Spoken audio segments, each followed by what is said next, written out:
আসসালামু আলাইকুম। বাংলাদেশ বেতার, গোপালগঞ্জ। খবর পড়ছি ওশান বিশ্বাস। গণ অভ্যুত্থান পরবর্তী আগামী নির্বাচনকে একটি নতুন বাংলাদেশ গড়ার সুযোগ হিসেবে উল্লেখ করে প্রধান উপদেষ্টা ড মোহাম্মদ ইউনূস বলেছেন, এই নির্বাচনকে সুন্দর ও সুষ্ঠুভাবে আয়োজনের মাধ্যমে স্মরণীয় করে রাখতে হবে। গতকাল রাষ্ট্রীয় অতিথি ভবন যমুনা থেকে সারা দেশের উপজেলা নির্বাহী অফিসারদের সঙ্গে ভিডিও কনফারেন্সের মাধ্যমে নির্বাচন প্রস্তুতি বিষয়ে দিক নির্দেশনা প্রদানকালে তিনি একথা বলেন। তিনি বলেন, আগামী নির্বাচন অন্যান্য দায়িত্বের মতো নয়, বরং একটি ঐতিহাসিক দায়িত্ব। আমরা যদি ভালোভাবে এই দায়িত্বটি পালন করতে পারি, তাহলে আগামী নির্বাচনের দিনটি জনগণের জন্য ঐতিহাসিক হবে। উপজেলা নির্বাহী অফিসারদের উদ্দেশ্যে প্রধান উপদেষ্টা বলেন, আপনারা যদি সঠিকভাবে দায়িত্ব পালন করেন, তাহলেই সরকার তার দায়িত্বটি সফলভাবে সম্পন্ন করতে সক্ষম হবে। ড মোহাম্মদ ইউনূস বলেন, আগামী নির্বাচন ও গণভোট দুটি জাতির জন্য অত্যন্ত গুরুত্বপূর্ণ নির্বাচন আগামী ৫ বছরের জন্য, আর গণভোট ১০০ বছরের জন্য। গণভোট সম্পর্কে তিনি বলেন, এর মাধ্যমে আমরা বাংলাদেশটাকে স্থায়ীভাবে পাল্টে দিতে পারি। যে নতুন বাংলাদেশ আমরা তৈরি করতে চাই, তার ভিতটা গণভোটের মাধ্যমে গড়তে পারি বলে উল্লেখ করেন প্রধান উপদেষ্টা ড মোহাম্মদ ইউনূস। ফরিদপুরের সাংবাদিকদের সাথে নবাগত police super Mohammad Nazrul Islam PPM এর এক মতবিনিময় সভা গতকাল পুলিশ সুপারের কার্যালয়ের সম্মেলন কক্ষে অনুষ্ঠিত হয়েছে।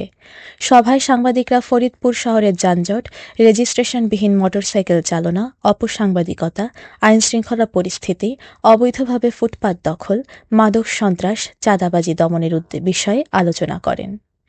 পুলিশ সুপার মোহাম্মদ নজরুল ইসলামের সভাপতিত্বে ফরিদপুর প্রেস ক্লাবের সভাপতি কবিরুল ইসলাম সিদ্দিকী, সাংবাদিক পান্নাবালা, নাজিম বাকাউল, শেখ মনির হোসেন, এস এম মনিরুজ্জামান, আলিমুজ্জামান রনি, মাসুদুর রহমান তরুণ, বিকে শিকদার সজল, জাহিদ রিপন, শ্রাবণ হাসান ও ইব্রাহিম হোসেন সহ অনেকে এ সময় আলোচনায় অংশগ্রহণ করেন।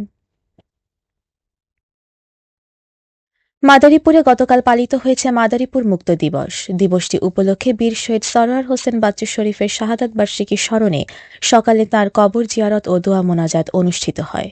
শহীদ পরিবারের সদস্য ছাড়া জেলা, পৌর ও বিভিন্ন সংগঠনের নেতৃবৃন্দ এ সময় উপস্থিত ছিলেন। দোয়া মোনাজাতে শহীদ বাচ্চু শরীফ সহ সকল বীর শহীদদের রুহের মাগফিরাত কামনা করা হয়। শরীয়তপুর জেলার ভেদরগঞ্জ উপজেলায় কৃষি জমি রক্ষায় মোবাইল কোর্ট এবং জাটকা সংরক্ষণে পৃথক অভিযান পরিচালিত হয়েছে। ভেদরগঞ্জ উপজেলার ৬ গাঁও ইউনিয়নের লাকার্তায় এক্সকাভেটর দিয়ে কৃষি জমি কর্তন করায় এক ব্যক্তিকে ২ লক্ষ টাকা অর্থদণ্ড প্রদান করা হয়। জেলা প্রশাসন কর্তৃক এ অভিযান পরিচালনা করা হয়। এদিকে একই উপজেলার সখীপুর বাজারে অভিযান পরিচালনা করে ৮০ কেজি জাটকা জব্দ করা হয়। জব্দকৃত জাটকা স্থানীয় এতিমখানা ও দুস্থদের মাঝে বিতরণ করা হয়। উল্লেখ্য, ১ নভেম্বর ২০২৫ হতে ৩০ জুন ২০২৬ পর্যন্ত ১০ ইঞ্চি দৈর্ঘ্যের চেয়ে ছোট ইলিশ আহরণ, পরিবহন, ক্রয় বিক্রয়, মজুত ও বিনিময় দণ্ডনীয় অপরাধ। ঢাকা-বরিশাল মহাসড়কের রাজৈর উপজেলার কালীবাড়ি এলাকায় এক সড়ক দুর্ঘটনায় বিপ্লব সরকার ও পলাশ গাই নামের ২ বন্ধু নিহত হয়েছে এবং এ ঘটনায় আহত হয়েছেন একজন। পুলিশ জানায়, গতকাল সন্ধ্যায় দোকান বন্ধ করে ৩ জন ভ্যানযোগে বাড়ির উদ্দেশ্যে রওনা হন। এ সময় কালীবাড়ি এলাকার দ্রুতগতির একটি কাভার্ড ভ্যান পেছন থেকে এসে ভ্যানটিকে ধাক্কা দিলে ঘটনাস্থলে ২ জনের মৃত্যু হয়। পরে স্থানীয়রা আহত ব্যক্তিকে দ্রুত উদ্ধার করে রাজৈর উপজেলা স্বাস্থ্য কমপ্লেক্সে ভর্তি করেন। খেলার খবর, ক্রিকেট।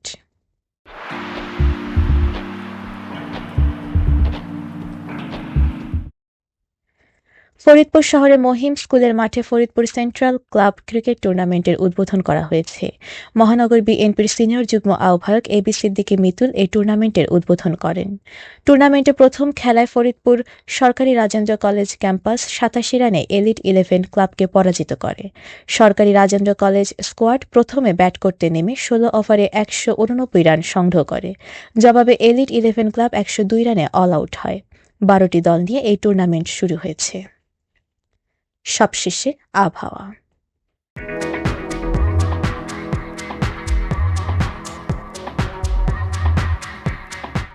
আজ বেলা ১টা পর্যন্ত আবহাওয়ার পূর্বাভাসে বলা হয়েছে, দেশের অভ্যন্তরীণ নদীবন্দরসমূহের জন্য কোনো সতর্কবার্তা নেই এবং কোনো সংকেতও দেখাতে হবে না।